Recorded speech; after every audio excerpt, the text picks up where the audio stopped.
Moderniser l'administration, mettre en place les infrastructures de base, support de la compétitivité et créer un cadre des affaires de classe internationale, l'urbanisation du Grand Libreville pour une meilleure sécurité des populations est en marche.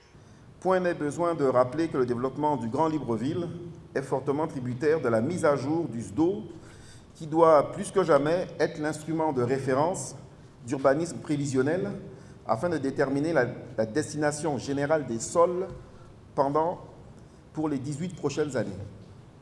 L'élaboration de ce SDO, dans le respect des règles de l'art, contribuera à n'en point douter à la concrétisation du vœu du président de la République, chef de l'État, son Excellence Ali Bongo Ondimba, d'apporter des solutions pérennes à la problématique de l'habitat sain et durable. Choisi par l'État gabonais pour l'actualisation du schéma directeur d'aménagement urbain, SDAU, outil essentiel pour la réalisation de ce projet d'aménagement du Grand Libreville, le consultant tunisien CET Tunisie revient sur l'impact de ces travaux sur le quotidien des populations.